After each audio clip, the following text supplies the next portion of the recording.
Halo, selamat datang kembali di channel Practice bersama saya Andre Agung. Di video keempat kali ini, pada sesi CSS dasar, kita akan mempelajari mengenai apa itu pseudo-class dan juga position, seperti relatif, static, absolute, dan juga fixed. Oke, di sini kita masuk dulu ke materi kita, yaitu pseudo-class pada CSS. Di sini ada pengertian singkat atau pengertian simpel dari pseudo-class. Jadi pseudo-class itu digunakan untuk menentukan keadaan khusus dari suatu elemen. Nah, ini ada beberapa contoh keadaan khususnya. Seperti kita ingin memberikan gaya pada elemen saat pengguna mengarahkan mouse ke atasnya. Dan juga kita juga bisa menggunakannya untuk memberikan style tautan yang dikunjungi dan yang belum dikunjungi itu berbeda. Kemudian di sini juga kita bisa menggunakannya untuk memberi style pada elemen saat mendapatkan fokus. Nah, ini merupakan contoh-contoh fungsi penggunaan dari pseudo class, teman-teman. Nah, di sini juga ada beberapa properti dari pseudo class yang wajib teman-teman ketahui. Di sini ada link, hover, active, visited, dan lain sebagainya. Mungkin masih banyak lagi untuk properti yang ada di dalam pseudo class. Mungkin teman-teman bisa cari tahu aja di dalam internet ya. Oke, di sini saya akan coba praktikkan bagaimana penggunaan pseudo class di dalam teks editor kita. Oke, untuk yang selanjutnya silakan teman-teman buka kembali teks editornya. Di sini kita buat folder baru dulu aja. Di sini kita buat latihan 4 karena di sini kita udah video yang keempat. Dalam folder latihan 4 ini saya buatkan folder lagi yaitu pseudo class. Oke, seperti ini, pseudo class. Kalau udah, di sini kita open folder aja ya. Open folder, pilih yang latihan 4 pseudo class. Oke, lama kita close. Oke, kalau sudah, sekarang kita coba buatin dulu untuk filenya. Di dalam folder pseudo class-nya, di sini kita kasih nama mungkin boleh pseudo class.html. Ini. Lalu di sini kita kasih struktur HTML-nya, di sini kita kasih nama pseudo class ya. Kalau sudah, di sini kita buatin aja link seperti ini. Oke, kasih isinya, teksnya itu klik di sini. Oke. Kalau kita save, kemudian coba kita jalankan, open in browser, maka di sini dia timbul ya untuk teks klik di sini. Oke, sekarang kita akan coba kasih style di bawah title ini kita masukkan aja style menggunakan internal CSS. Bisa tuliskannya seperti ini. Oke, jadi dia kita bisa kasih ya. Ini kita gunakan salah satu properti dan pseudo class. Kita kasih warna misalnya green saja. Save, kemudian kita jalankan. Sekarang warnanya udah berubah nih, jadi warna hijau seperti ini. Nah, ini kemudian ini untuk penggunaan link teman-teman. Kita bisa mengubah uh, style-style ya, mungkin bawa langsung dari A-nya. Kemudian di sini juga ada yang namanya hover. Untuk hovernya ini, atau jangan saya buatkan seperti ini, saya buatkan lagi di bawahnya seperti ini. Ada yang namanya hover. Kasih warna, ketika dia di hover, itu warnanya mungkin berubah jadi orange.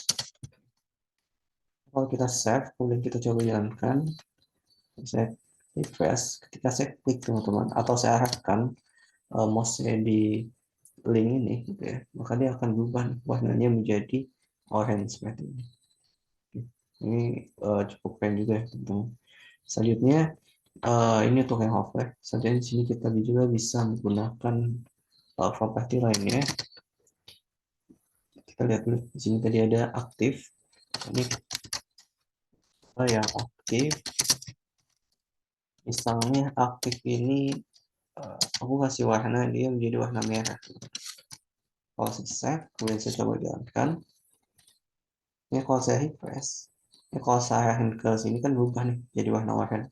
Ketika saya klik, dia berubah jadi warna merah. Atau nggak mungkin nggak kelihatan ya. Sini saya ubah aja warnanya menjadi warna coklat aja. Oke. Um,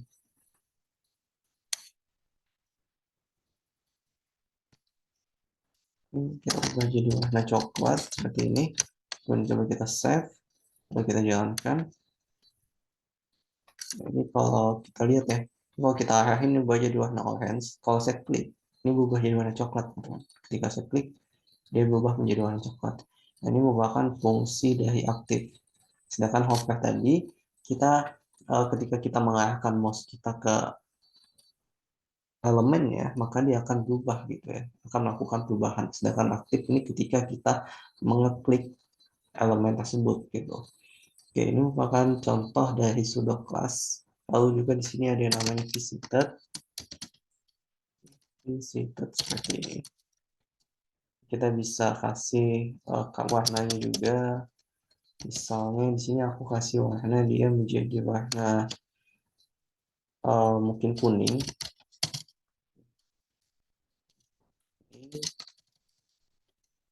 Ini seperti ini bisa. Kalau kita save, ini kita jalankan. Ini berubah jadi kuning nih, karena fungsi dari visited itu ketika kita udah pernah ngeklik linknya, gitu ya. Kalau kita udah pernah ngeklik linknya, maka dia akan berubah warnanya, gitu ya. Oke. Selanjutnya di sini ada juga yaitu fokus teman-teman. Nah, untuk fokus ini contohnya ketika saya membuatkan input seperti ini, oke. Nah di sini atau di sini aku kasih nama judulnya. Ini aku kasih label nama. Kalau selesai, kemudian saya coba jalankan, ini kan udah timbul nih, ini kan label ya. Nah ini kita juga bisa kasih pseudo class di tag inputnya. Contohnya seperti ini, kita kasih input, lalu kita kasih dia fokus gitu ya. Ini misalnya ini ada yang namanya property outline, ya, outline color. Ini untuk mengubah warna bordernya ya, border tag inputnya gitu. Misalnya sini saya ubah jadi warnanya blue. Ini kalau saya save, kemudian saya jalankan, ini saya hit saja. Ini kalau saya klik teman-teman, dan sekarang udah berubah nih warnanya menjadi warna biru gitu ya. Atau kalau yang lainnya kita bisa kasih juga misalnya color, background colornya kita kasih warna uh, light light green, oke, seperti ini dia pasti akan berubah untuk warna background colornya. Ini kalau saya klik lagi di halaman lain, ini dia balik lagi. Kalau saya klik ya berubah gitu ya warnanya. Nah ini merupakan fungsi dari uh, pseudo class yaitu adalah fokus. Oke, selanjutnya yang lain di sini ada yang namanya first child dan juga last child, teman-teman. Nah untuk first child dan last child, misalnya di sini aku buatin lagi ada namanya tag UL, di dalamnya mungkin ada tag LI sebanyak 5 gitu ya. Lalu di dalamnya lagi ada tag A. Oke, seperti ini. Kemudian di tag A ini ada isi linknya. Mungkin untuk isi linknya saya tulis link 1 gitu ya, sampai ini seperti ini. Kalau udah, di sini kita akan coba kasih style gitu ya. Atau kita kasih style untuk LI-nya. Ini kalau saya save dulu, kemudian saya coba jalankan, misalnya udah nimbul nih untuk linknya ya. Oke, atau ini saya hapus dulu aja, komentar dulu aja teman-teman. Sekarang kan bentuknya seperti ini. Nah ini kita bisa kasih style ini UL lalu LI. LI ini kita kasih first child. First child ini di dalamnya kan ada tag A ya, kita namakan juga tag A. Kemudian kita kasih color, misalnya warnanya green ya. Kalau saya save, kemudian saya coba jalankan. Nah, sekarang yang berubah adalah yaitu tag yang pertama, teman-teman, atau LI atau isi item yang pertama, yaitu link 1. Karena fungsi device child ini adalah memberikan semacam style gitu ya pada suatu item gitu ya di awal-awalnya atau item yang paling pertama. Nah, itu kita bisa menggunakan first child. Kalau di sini juga ada yang namanya last child. Last child ini untuk yang item paling terakhir, kita bisa gunakan seperti ini. Jadi dia akan memberikan warna gitu ya, atau memberikan style pada elemen yang terakhir itu. Kurang lebih seperti ini. Nah, kemudian selain itu juga ada yang namanya NTH child. Child ini kita perlu menambahkan parameternya. Misalnya di sini saya menambahkan parameter ketiga gitu ya. Nah, ini kalau saya save kemudian saya jalankan, maka di sini yang akan berubah warnanya yaitu sesuai dengan nomor yang kita kasih. Jadi kalau kita kasih nomor 3, maka dia akan mengubah warna di item yang ketiga gitu. Jadi kurang lebih seperti ini. Oke. Bisa juga dalam bentuk kelipatan, teman-teman. Ini kalau saya buatkan satu LI lagi di bawahnya, saya coba jadi LI 6. Ini kalau saya tambahkan N, maka dia akan memberikan style pada kelipatan 3, teman-teman.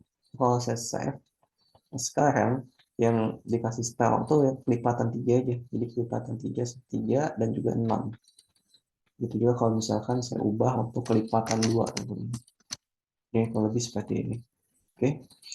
Selanjutnya, untuk NTHL ini juga ada beberapa nilai lainnya. Seperti kita bisa menggunakan untuk ganjil genap. Misalnya di sini kita kasih ODD. Kalau saya save, kemudian saya coba jalankan, maka di sini akan atau memberikan style pada item yang nilainya genap, tentu, atau yang nilainya ganjil. Sorry, maksudnya ganjil. Ini untuk ODD. Soalnya ada yang namanya event, ini untuk yang itemnya genap. Jadinya kurang lebih seperti ini. Nah, ini silakan teman-teman coba aja untuk penggunaan NTH child atau child pada pseudo class. Selanjutnya di sini ada juga yang namanya first of type dan juga last of type, teman-teman. Nah, untuk first of type ini, misalnya di sini ya, aku buatin lagi ada yang namanya text paragraph. Oke, seperti ini. Lalu di sini aku buatin lagi text paragraph lagi. Dan di sini buatin lagi text paragraph. Seperti ini. Ini kalau saya save, kemudian saya jalankan, ini kan ada teksnya. Jadi kurang lebih seperti ini. Nah, di sini kita bisa menggunakan untuk properti dari pseudo class-nya. Kita kasih aja tag P seperti ini. Untuk tag P ini kita bisa kasih titik 2 lagi di sini, yaitu first of seperti ini. Nah, kemudian di sini kita kasih aja warnanya. Misalnya di sini kita ingin mengubahnya menjadi warna biru. Oke, seperti ini. Atau like blue ya.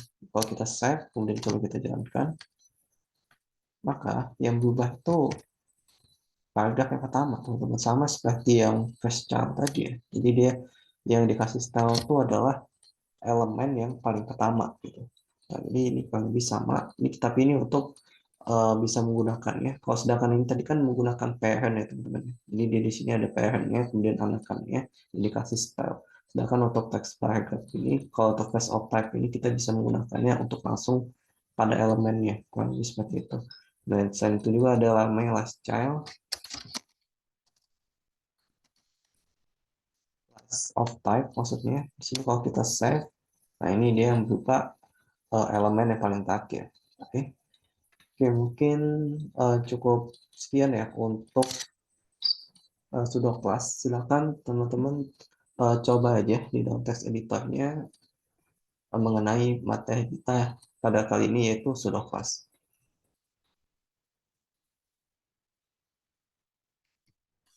Oke, untuk yang selanjutnya di sini kita masuk yaitu ke position pada CSS.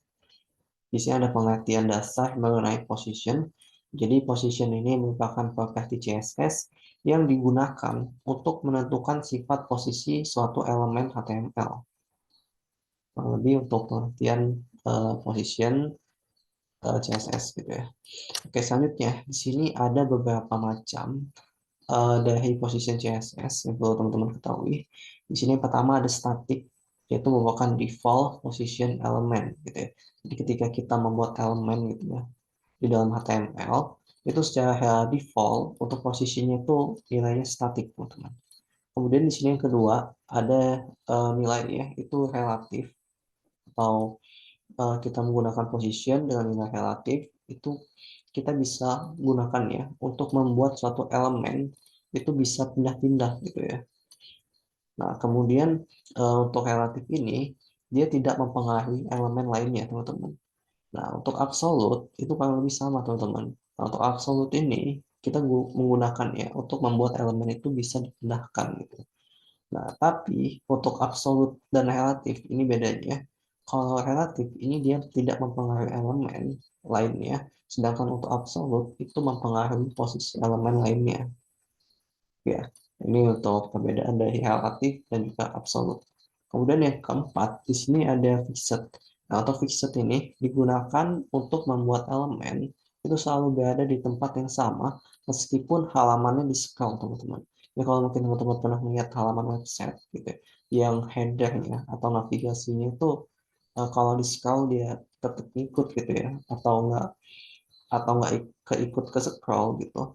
Nah, itu kita bisa membuatnya itu menggunakan position yang kita kasih nilai yaitu fiction. Oke, mungkin biar lebih jelas ya. Di sini akan saya coba praktekkan di dalam text editornya. Oke, untuk yang selanjutnya silakan teman-teman buka kembali text editornya. Di sini kita akan coba untuk praktekkan bagaimana penggunaan position di dalam CSS. Oke, selanjutnya di sini kita akan coba buat folder baru aja ya di dalam folder latihan 4. Di sini kita buat folder baru, kita kasih nama position. Oke, seperti ini. Kemudian di sini kita open folder aja, klik open folder, lalu kita pilih yang position. Oke, yang ini kita close aja. Oke, kalau sudah, di sini kita akan coba buatkan file baru ya. Oke, kita buatkan file baru. Di sini kita kasih nama position HTML. Oke, seperti ini. Kalau sudah, di sini kita buatkan folder atau strukturnya, struktur HTML-nya, kita kasih title-nya yaitu position. Ini kita coba save, kemudian kita coba jalankan. Nah, ini udah tampilnya untuk halamannya. Sini kita akan coba buatkan elemen HTML-nya dulu. Kita kasih div kotak 1 seperti ini. Kita akan buat div sampai dengan kotak 3. Div kotak 2 dan juga ini div 3. Oke, seperti ini. Kalau sudah, sekarang kita akan coba kasih style untuk masing-masing elemen yang telah kita buat. Di sini kita tambahkan kotak 1. Mungkin untuk width-nya kita kasih 200 pixel, dan untuk height-nya itu 200 pixel.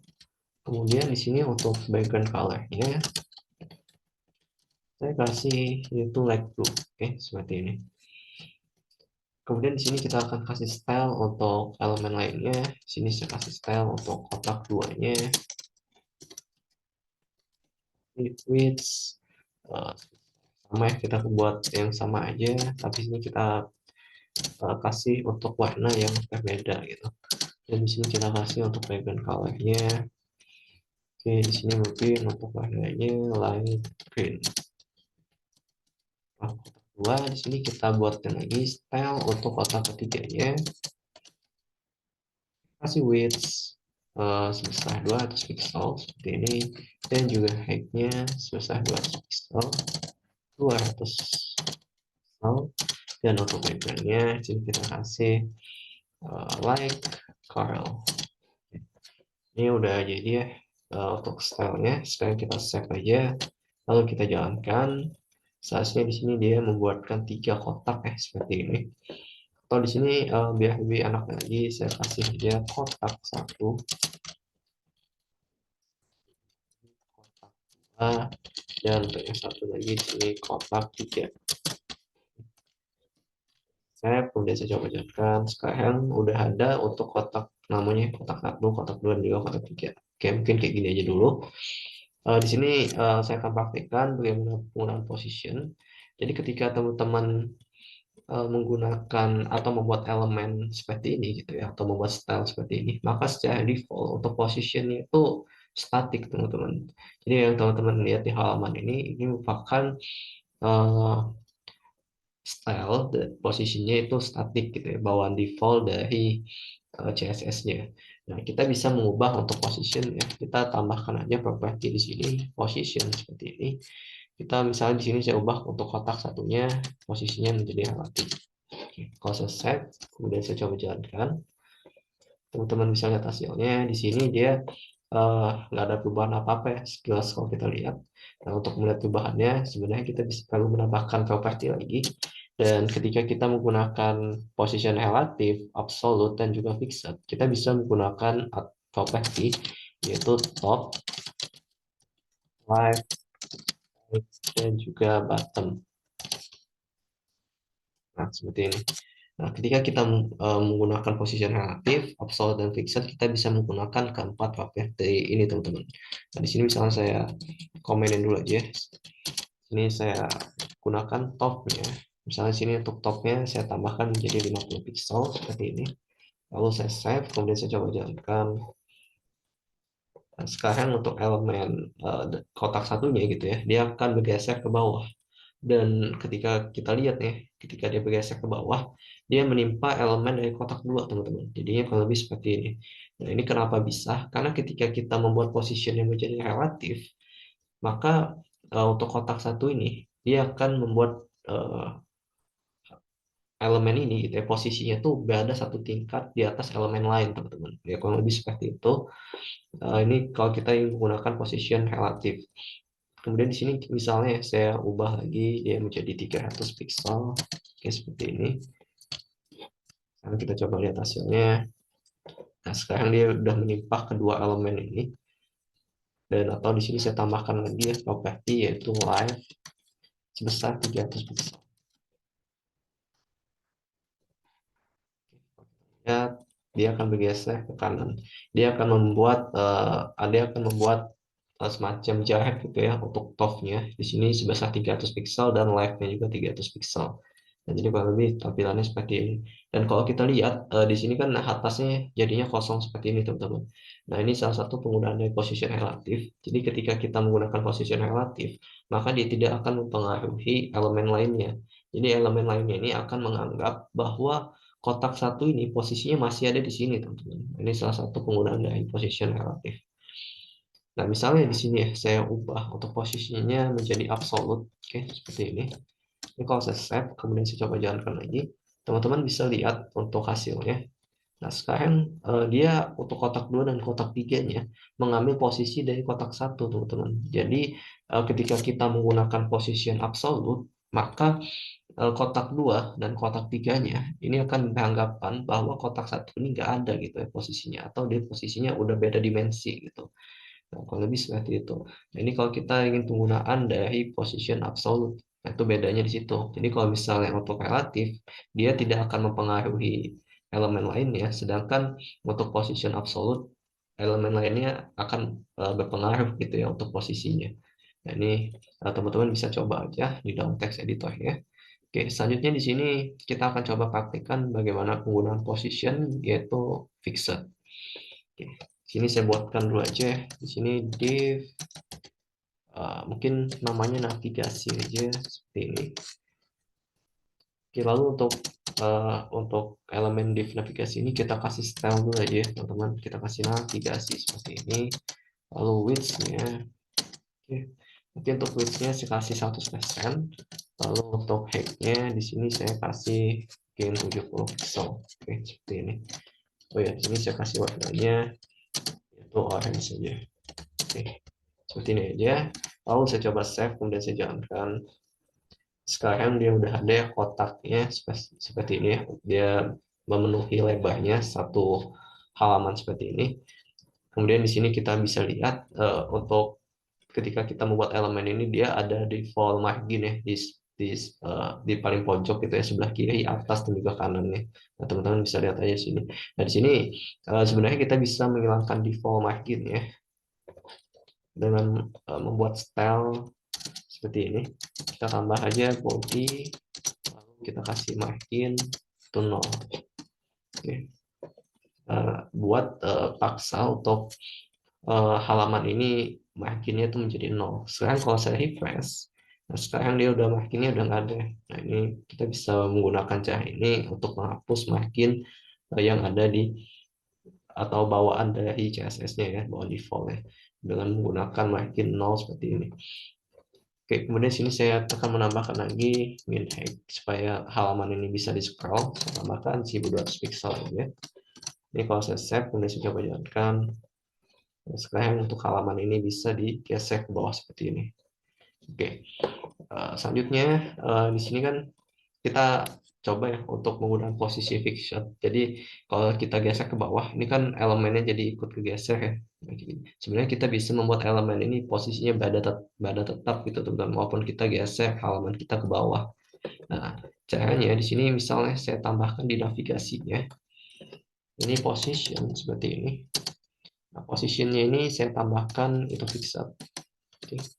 Kalau saya save, kemudian saya coba jalankan, teman-teman bisa lihat aja hasilnya. Saya refresh.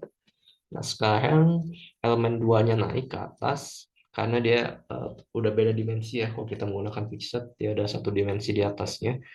Kemudian kalau saya geser ke bawah, ini kalau saya scroll ya ke bawah, maka elemen navigasinya ini akan pada posisi yang tetap, teman-teman. Dia tidak akan hilang gitu ya. Nah, seperti ini. Dan ini salah satu penggunaan dari fixed. Ini biasanya digunakan untuk membuat navigasi gitu ya. Kalau teman-teman ingin membuat navigasi yang sifatnya tetap seperti ini. Nah, ini tapi kalau kita lihat ya, kalau kita geser ke bawah, nah ini kotak satunya ini melimpah dari elemen navigasinya. Itu karena di posisinya masih di atas dari elemen navigasi. Nah, ini sebenarnya kita bisa mengatur nih untuk posisinya ini, posisi elemen ini menggunakan satu properti yang namanya z-index. Di sini saya tambahkan properti lagi z-index seperti ini. Misalnya satu ya, saya kasih nilai satu aja seperti ini. Lalu saya save, kemudian saya coba jalankan. Sekarang teman-teman bisa lihat refresh ya. Teman-teman bisa lihat di sini proses scroll. Nah, ini posisi dari navigasi ini ada di atas dari posisi elemen kotak satu nih teman-teman. Ini salah satu penggunaan dari z-index. Oke. Atau di sini bisa juga kita kasih untuk di kotak satunya z-index. Kalau saya kasih nilainya 2, kita lihat, kita save, lalu saya coba jalan, saya refresh. Sekarang kalau saya geser lagi ke bawah, nah ini kotak satunya di atas lagi, karena semakin besar nilai yang kita kasih gitu ya, maka dia akan posisinya akan semakin tinggi teman-teman. Nah, ini salah satu penggunaan dari z-index yang teman-teman bisa gunakan di dalam teks editornya gitu ya. Nah, ini teman-teman bisa menggunakan dengan cara seperti ini teman-teman. Oke, nah ini juga sebenarnya kita juga bisa menggunakannya. Misalnya di sini saya buatkan lagi di kotak duanya seperti fixed ya, kita kasih, atau mungkin jangan kita kasih fixed, kita kasih position ya, yaitu relatif gitu. Kemudian kita bisa tambahkan z-index di sini, misalnya nilainya 3 gitu. Kalau saya save, sekarang kalau kita invest, posisi dari kotak 2 ini ada di atas fixed ini. Nah, ini mungkin teman-teman bisa gunakan. Nah, ini kalau kita geser ke bawah, nah ini tiganya ketimpah lagi gitu ya. Jadi sebenarnya kita bisa menggunakan posisi z-index ini di dalam text editor kita. Atau kalau kita ingin membuat website yang posisinya mengatur posisi elemennya di atas, di bawah, kita bisa menggunakan z-index, teman-teman. Oke, mungkin untuk position ya, mungkin seperti ini aja. Jadi kita udah belajar bagaimana penggunaan dari position relatif, absolute, fixed, dan juga z-index gitu. Mungkin teman-teman di sini bisa praktikkan aja di dalam teks editornya bagaimana masing-masing penggunaan dari position ini. Dan juga sebenarnya teman-teman bisa menggunakannya di sini misalnya di kotak satunya. Di kotak satunya kalau saya kasih top-nya misalnya 0, lalu saya kasih left, lalu saya sini saya ubah gitu ya, yang menjadi right. Ini teman-teman juga bisa buat seperti ini 0 aja. Saya save, kemudian saya coba jalankan. Sekarang posisinya ada di atas ini. Ini kalau kita buat 0, maka dia posisinya akan nempel di ujung seperti ini, teman-teman. Ini kalau kita menuliskan kode seperti ini. Nah, ini kita bisa gunakan untuk beberapa kasus tertentu kalau misalnya ingin membuat elemen ini posisinya ada di atas seperti ini. Oke, mungkin cukup sekian dari position. Silakan teman-teman coba aja di dalam teks editornya masing-masing.